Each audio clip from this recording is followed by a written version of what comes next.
これが永久ダンジョンのボスが放つ魔力か。試したくなる。 Saat memasuki gate, Jinwo merasakan hembusan angin aneh yang membuatnya terdiam sejenak. Menurut deduksinya, ini bukanlah angin biasa, melainkan gelombang energi sihir yang berasal dari bos Dungeon ini. Sambil memikirkan hal itu, Jinwo tak menyadari bahwa para pekerja lain mulai mencemoohnya. Mereka memandang rendah Jinwo, menganggap keberadaannya sebagai Hunter Rang E tak lebih berguna dari orang biasa. Dalam benak masyarakat, Hunter Rang E dianggap sama lemahnya dengan manusia tanpa kekuatan khusus. Mendengar komentar sinis itu, Jinwo hanya bisa diam dan bersabar, menahan diri untuk tidak terpancing. Tiba-tiba, seorang pria yang bertingkah sok senior mendekatinya dan berkata, "Hei, jangan bengong saja di situ. Kalau tidak mau bekerja, minggir dan jangan menghalangi jalan orang lain." Namun, ketika Jinwo menatap pria itu dengan pandangan tajam, pria tersebut langsung terdiam dan tampak ketakutan. Dengan gugup, ia berkata, "Lupakan saja apa yang kuucapkan tadi." Sambil buru-buru pergi menjauh, para pekerja mulai menjalankan tugasnya masing-masing. Tim pemungut sibuk mengumpulkan bangkai monster, sementara tim penambang mengambil kristal sihir. Bangkai-bangkai monster ini akan digunakan sebagai material untuk membuat berbagai macam alat, sementara kristal sihir diolah untuk memaksimalkan keuntungan guild. Setelah tugas mereka selesai, nantinya tim penyerang akan masuk kembali ke Dungeon untuk mengalahkan bos Dungeon sekaligus menutup gate. Di sela-sela pekerjaan, ketua tim penambang menghampiri Jinwo dan mengobrol dengannya. Ia menjelaskan bahwa semua monster di Dungeon ini sudah dikalahkan. Hanya tersisa bos Dungeon yang berdiam di sarangnya. Jinwo lalu bertanya, apa yang akan terjadi kalau bos Dungeon keluar dari sarangnya? Ketua tim menjawab santai, itu tidak akan terjadi. Tapi kalau sampai terjadi, semua orang di sini pasti mati. Jinwo menatap sarang bos Dungeon dari kejauhan dan bertanya lagi, "Ketua, apa Anda tidak takut pada bos yang masih hidup di ujung jalan ini?" Dengan percaya diri, ketua tim menjawab, "Tidak. Aku sudah bekerja di guild ini selama 3 tahun, dan tidak pernah sekalipun bos Dungeon meninggalkan sarangnya. Jadi, aku yakin kecelakaan seperti itu tidak akan terjadi." Meskipun mendengar jawaban itu, Jinwo tetap memandangi sarang bos dengan waspada. Dalam hatinya, ia merasa bahwa bos Dungeon ini masih berada di bawah level musuh kuat seperti Vulcan atau Metus yang pernah dihadapinya. Saatnya bekerja. Jinwo mulai menjalankan tugasnya sebagai pekerja dengan penuh semangat. Kecepatan dan ketelitian Jinwo dalam bekerja membuatnya menonjol di antara para pekerja lainnya. Ia bekerja jauh lebih cepat dan lebih keras dibandingkan semua orang di sana. Ketua tim penambang dan salah satu pekerja yang melihatnya hanya bisa melongo tak percaya. Dalam hati, mereka bertanya-tanya, bagaimana mungkin seorang Hunter Rang E bisa bekerja sehebat ini? Kekaguman mereka bahkan tak bisa diungkapkan dengan kata-kata. Ketua tim penambang sampai bergumam, apa mungkin pria ini adalah seorang kuli yang diberkahi oleh surga? Waktu istirahat tiba, para pekerja tambang mulai berkumpul untuk makan dan beristirahat. Namun, berbeda dengan yang lain, Sung Jinwo tetap sibuk bekerja. Ketika ketua tim mengajaknya bergabung, Jinwo hanya tersenyum dan berkata, "Aku sudah makan, jadi tidak perlu istirahat." Ketua tim hanya bisa cengar-cengir dan akhirnya meninggalkan Jinwo sendirian. Namun, sebenarnya Jinwo memiliki niat tersembunyi. Begitu area kerja sepi, ia meletakkan cangkulnya dan perlahan berjalan menuju sarang bos Dungeon. Jinwo hanya berniat melihat-lihat sebentar, memastikan keadaan, lalu segera kembali tanpa membuat keributan. Tak terasa, ia sudah sampai di tempat bos Dungeon. Aura mencekam terasa di sekitarnya, membuat Jinwo semakin waspada. Namun, tiba-tiba naluri beringas dalam dirinya bangkit. Dengan tenang, Jinwo mengeluarkan dagernya, siap menyerang bos Dungeon yang berada di dalam sarang. Namun, di sisi lain, hatinya merasa ragu. Jinwo menyadari bahwa jika ia mengalahkan bos Dungeon, gate akan langsung tertutup, dan Guild Hunter akan mengalami kerugian besar. Rasa tanggung jawab dan kebimbangannya bertarung di dalam dirinya. Di tengah keraguan itu, tiba-tiba terdengar suara seseorang. Seorang wanita muncul dan bertanya, "Apa yang sedang kau lakukan di sini?" Kehadiran sosok wanita itu berhasil menyadarkan Jinwo dari sifat beringasnya. Dengan cepat, ia memasukkan kembali dagernya ke dalam inventory. Dengan senyuman santai, Jinwo menjawab, "Maaf, aku tersesat. Entah bagaimana, aku berakhir di sini." Wanita itu, yang ternyata adalah Cha Hein, memandang Jinwo dengan tatapan curiga sambil menutup hidungnya. "Kembalilah. Ini adalah sarang bos Dungeon. Kau tidak seharusnya ada di sini," katanya tegas. Namun, di saat yang sama, Cha Hein merasa ada sesuatu yang aneh. Ia adalah salah satu hunter dengan kemampuan luar biasa dalam mendeteksi keberadaan orang lain, dan menurutnya, Jinwo tadi membawa senjata. Tapi sekarang, senjata itu hilang entah kemana. Mengesampingkan kecurigaannya, Cha Hein kembali menyuruh Jinwo untuk pergi. Ketika Jinwo berjalan melewatinya, Cha Hein tiba-tiba tertegun. Ia mencium aroma aneh dari tubuh Jinwo. "Bau apa ini?" pikirnya. Cha Hein berhenti dan memandang Jinwo dengan ekspresi bingung. Dia kemudian mengendus-ngendus Jinwo. Selama ini, ia merasa bahwa kebanyakan hunter memancarkan aroma yang tidak enak akibat energi sihir di tubuh mereka. Namun, berbeda dengan Jinwo, tubuhnya sama sekali tidak memancarkan bau itu. Bahkan, aromanya terasa harum. "Apa kau benar-benar seorang hunter?" tanya Cha Hein penasaran. Jinwo hanya tersenyum kecil dan menjawab, "Apa ada masalah, Nona?" Namun, ketika ia tahu bahwa Jinwo hanyalah seorang hunter rang E, Cha Hein memilih untuk tidak bertanya lebih jauh. Ia melepaskan Jinwo begitu saja, meskipun rasa penasarannya belum hilang. Saat Jinwo pergi, Cha Hein tetap memandanginya sambil bergumam, "Apa karena rangnya terlalu rendah, makanya dia tidak memiliki bau busuk?" Tapi di sisi lain, ia tak bisa menyangkal bahwa bau Jinwo justru terasa sangat menyegarkan dan membuatnya terkesima. Para kuli kembali bekerja setelah istirahat. Kejadian sebelumnya ternyata sampai juga ke telinga ketua tim. Sambil tersenyum, ketua tim berkata kepada Jinwo, "Cha Hein itu orangnya pendiam. Jarang sekali dia bisa diajak ngobrol. Dia selalu memeriksa sarang bos Dungeon saat jam istirahat. Katanya, dia khawatir bos Dungeon meninggalkan sarangnya dan menghabisi semua orang di sini." Memang gadis itu sangat waspada. Seorang pekerja lain menimpali, Hunter Cha Hein punya kemampuan mencium bau busuk dari hunter lain, makanya dia selalu menutup hidungnya dengan sapu tangan. Bahkan, aku pernah lihat dia seperti kesulitan bernapas kalau berada di dekat hunter lain. Pekerjaan menambang berlangsung hingga sore hari. Berkat kerja keras Jinwo, semua pekerjaan selesai 2 jam lebih cepat dari jadwal. Para kuli sangat terkesan, bahkan memuji-muji Jinwo karena pekerjaan mereka jadi lebih ringan. Ketika waktu pulang tiba, Jinwo menerima gaji yang jumlahnya cukup besar. Para pekerja lain terus memujinya, sementara pria sok senior yang pernah meremehkan Jinwo hanya bisa memendam rasa kesal. Ketua tim, yang kagum dengan kemampuan Jinwo, berkata dengan nada penuh semangat, "Seumur hidupku, aku baru bertemu orang seperti kau, Sung Jinwo. Kau punya bakat luar biasa. Kalau kau mau, aku bisa menjadikanmu tangan kananku di tambang ini." Jinwo hanya tersenyum dan dengan sopan menolak tawaran itu. Namun, ketua tim tidak menyerah. "Kalau begitu, setidaknya datanglah bekerja lagi besok." Jinwo berpikir sejenak. Evaluasi ulang masih 2 hari lagi. Tidak ada salahnya bekerja sementara waktu. Akhirnya, Jinwo berkata, "Baiklah, aku akan datang besok." Ketua tim sangat bahagia mendengar jawaban itu. Ia bahkan berkata, "Aku akan bicara dengan atasan supaya kau digaji 2 kali lipat.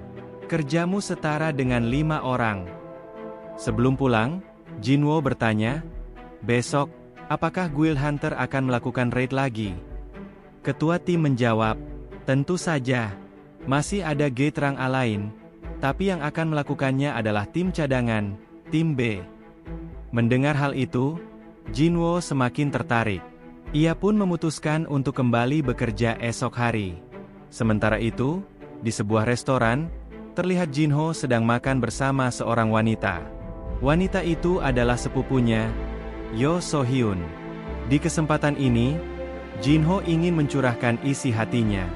Dengan nada frustasi, ia bercerita kepada Yo So-hyun bahwa ayahnya telah memberi restu untuk mengelola guild keluarga. Namun, ada satu syarat yang membuatnya pusing.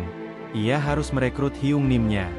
Yo So-hyun terlihat bingung dan bertanya, "Hyung-nim? Siapa yang kau maksud?" Jinho, yang merasa semakin tertekan, memperlihatkan teleponnya sambil menangis. "Selama seminggu ini, teleponku sama sekali tidak diangkat olehnya. Aku sudah mencoba berkali-kali, tapi dia terus mengabaikanku." Keluhannya membuat suasana semakin suram.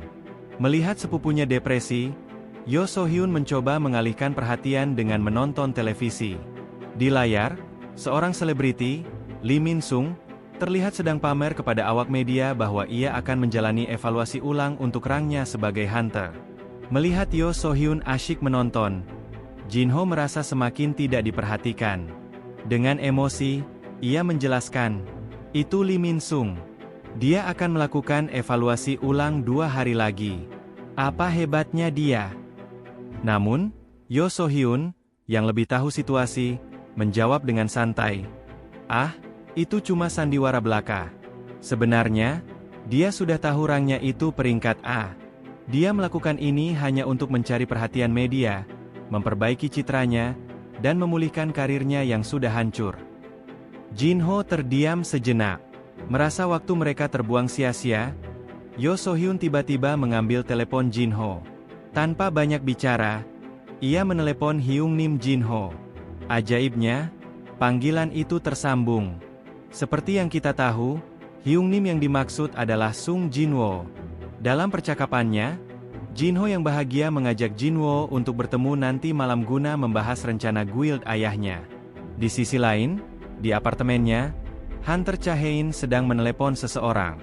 Ia meminta bantuan untuk mencari informasi tentang Sung Jinwo. Dari percakapan itu, ia mengetahui bahwa bukan hanya dirinya yang penasaran. Guild Master Guild Hunter, Choi Jong-in, ternyata juga meminta informasi yang sama. Sayangnya, data Sung Jinwo dilindungi oleh asosiasi, sehingga informasi itu sulit diakses. Mendengar hal ini, Cha-hae-in merasa ada sesuatu yang janggal. Namun, tidak ingin terlalu memikirkan hal itu, ia memilih untuk merebahkan diri di kasurnya. Dalam benaknya, Sung Jinwo adalah hunter pertama yang ia temui yang memiliki bau harum, sesuatu yang sangat langka baginya. Pagi itu, Jinwo kembali berada di antara para pekerja tambang. Senyuman para pekerja tersebut membawa nostalgia, mengingatkannya pada suasana yang telah lama ia lupakan. Sedikit rasa bahagia hadir di hatinya, dan Jinwo pun melangkah menemui mereka. Namun, tidak semua orang menyukai kehadirannya. Salah satunya adalah pria yang sok senior, yang sejak awal tidak pernah akur dengan Jinwo. Sebelum memasuki gate, ketua grup B, San Ki-hun, tiba-tiba meminta salah satu pekerja untuk menjadi porter tim raid mereka. Alasannya, porter tim tidak hadir hari itu. Namun, tidak satu pun dari para kuli yang mau mengambil risiko itu. Tim pemungut bangkai monster pun menolak, dengan alasan kelelahan. Melihat situasi yang rumit, San Ki-hun mencoba menawarkan imbalan tambahan untuk pekerjaan ini. Sayangnya, tawaran tersebut tidak mengubah pendirian para pekerja. Mereka tetap tidak mau membahayakan nyawa mereka demi uang lebih. Di tengah kebuntuan itu, ketua tim penambang akhirnya buka suara. Ia menjelaskan alasan di balik penolakan semua orang. Tetapi, tiba-tiba Jinwo mengangkat tangannya. "Aku bersedia menjadi porter," kata Jinwo dengan tenang. Sontak, semua orang di tempat itu terkejut. Ketua tim dan seorang pekerja berkacamata langsung memarahi Jinwo, memintanya untuk membatalkan niatnya. Menurut mereka, pekerjaan itu terlalu berbahaya dan tidak layak hanya demi bayaran tambahan. Sementara itu, San Ki-hun bertanya kepada salah satu kuli, "Siapa pria itu? Rangnya apa?" Kuli tersebut menjawab, "Dia orang baru. Hunter rang E. Saya sarankan cari orang lain saja, Pak." Namun, meskipun tahu rang Jinwo, Sun Ki-hun tetap memilihnya. Ia merasa bahwa Jinwoo yang mengangkat tangannya dengan sukarela layak diberi kesempatan. Setelah keputusan dibuat, Sun Ki-hun menjabat tangan Jinwoo sebagai tanda kerjasama. Jinwoo pun resmi menjadi porter tim Raid. Ia membawa tas besar yang terasa sangat berat. Ketika masuk ke dalam gate, Jinwoo memperhatikan sesuatu. Menurut pengamatannya, gate kali ini jauh lebih besar daripada yang kemarin. Meskipun keduanya sama-sama gate rang A. Tim Raid kali ini beranggotakan 17 orang, yang terdiri dari 11 hunter peringkat A dan 6 hunter peringkat B. Sebelum masuk gate, Jinwoo merasa ada yang janggal. Walaupun sudah diukur oleh asosiasi bahwa gate ini aliran energi sihirnya lebih lemah daripada gate kemarin, entah kenapa perasaan Jinwoo tetap tidak enak. Seolah-olah dia merasa sedang berdiri di depan Red Gate. Tak mau berpikir berlebihan, Jinwoo pun melangkah memasuki gate tersebut. Kini mereka sudah berada di dalam Dungeon. Salah satu hunter healer berkata kepada Jinwoo agar tidak gugup. Ketua Sun Ki-hun adalah hunter yang luar biasa. Aku yakin semuanya akan berjalan lancar, dan kami juga akan bertanggung jawab melindungimu, ucapnya meyakinkan. Ini adalah pertama kalinya Sun Ki-hun ditunjuk memimpin tim penyerang. Kalau raid hari ini berhasil, ada kemungkinan besar Sun Ki-hun secara resmi diangkat menjadi pemimpin tim B. Tak lama kemudian, para monster serigala mulai menyerang. Seketika itu juga, para hunter bersiap dan, dengan kerjasama yang sangat baik, mereka berhasil mengalahkan para monster tersebut dengan mudah. Namun, ada sesuatu yang membuat Sun Ki-hun merasa aneh. Biasanya, serigala adalah monster di Dungeon rang C. Jadi, tidak mungkin mereka bisa bertahan di Dungeon rang A, yang notabene-nya dihuni oleh monster-monster kuat. Jinwoo, yang penasaran, mendekati salah satu bangkai serigala. Ia melihat ada bekas tali di tubuh serigala tersebut. Dari sini, Jinwoo menyimpulkan bahwa serigala-serigala ini dipelihara oleh monster lain. Sepertinya musuh di Dungeon ini memiliki kecerdasan, gumam Jinwoo dalam hati. Benar saja, tak lama kemudian, monster sesungguhnya dari Dungeon ini muncul. Mereka adalah High Orcs, monster raksasa dengan tubuh besar, kulit hijau gelap, dan membawa senjata berat. Saat melihat monster di depan mereka, para hunter mulai merasa ketar-ketir. Tanpa banyak bicara, salah satu High Orc langsung melempar tombaknya ke arah mereka.